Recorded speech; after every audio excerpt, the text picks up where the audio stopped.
Eladim, it is story time. I wanted to share with you the book, The Littlest Frog. It made me think of a book we read around Parshat Noach called The Littlest Pair. Here we go.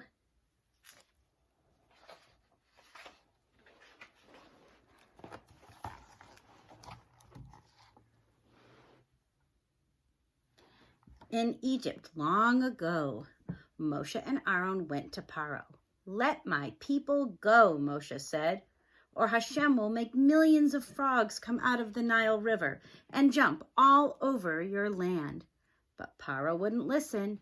So Aaron stretched his staff over the water and millions, even billions, maybe zillions of frogs jumped out of the Nile River and into the houses, beds, sheds, pots, bowls, and even ovens of the Egyptians. Pharaoh's magicians could also make frogs appear, but they couldn't make them disappear. There were frogs everywhere. A little frog sat in the hot Egyptian sun, watching Jewish slaves work while Pharaoh had fun. Moshe, their leader, warned evil Pharaoh, "Bad things will happen if you don't let us go. I'm the great Pharaoh, and nothing scares me. The Jewish people will stay. They'll never be free." The very next morning, when Pharaoh arose, he found a big frog sitting right on his nose. "Pyramids!" he yelled as he jumped up in fright. There were frogs to his left and frogs to his right. He grabbed for his sandals, and to his surprise, sitting there was a frog with big, bulgy eyes. "Oh no," he exclaimed as he pulled on his gown. There was a bullfrog wearing his crown. There were frogs in all sizes hopping about. The biggest ones made Pharaoh tremble and shout. But the littlest frog was very afraid. He hid under the bed, and that's where he stayed.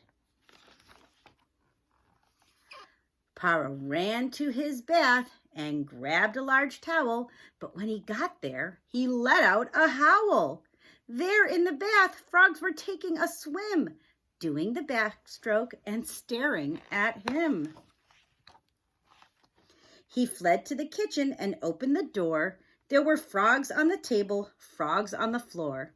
Oh, such a sight Pharaoh never had seen. Wherever he looked, he saw only green. He sped through the palace and let out a groan. There were frogs on his scepter and frogs on his throne. There were frogs on the curtains and in the fruit bowls. There were frogs peeking out from papyrus scrolls. There were frogs on the ceiling and frogs on the wall. He saw frogs in each room and down every hall. Pharaoh ran quickly and picked up a broom. "I'll get rid of those frogs. I'll sweep every room. I'm the great Pharaoh, and nothing scares me. I'll get rid of you all. Just you wait and see." The littlest frog was very afraid. He lay under the bed, and that's where he stayed. Pharaoh checked every basket and shook out each rug. He looked in the urns and emptied each jug. Wherever he looked, frogs were hopping and leaping. Pharaoh snarled at them all and continued his sweeping. As he swept one last frog from the top of a shelf, Pharaoh felt happy and pleased with himself. "I got rid of you all," he gleefully cried. "There's nowhere left for you frogs to hide." The littlest frog was very afraid. He lay under the bed, and that's where he stayed. Pharaoh shut every door and felt very proud. In hieroglyphics, he wrote, "No frogs allowed." "I'm tired," he sighed, and with one final sweep, he crawled into bed and fell fast asleep.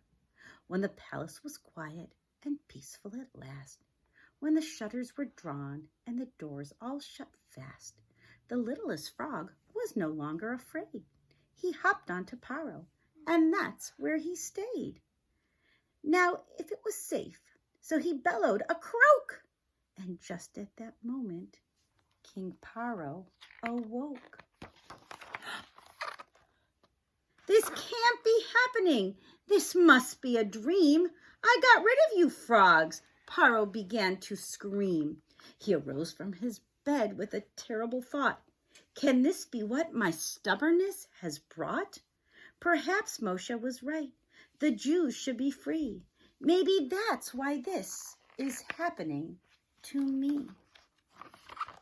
Suddenly, Pharaoh was very afraid. He hid under the bed, and that's where he stayed. And there's the sign for no frogs allowed. I hope you enjoyed today's story. See you next time.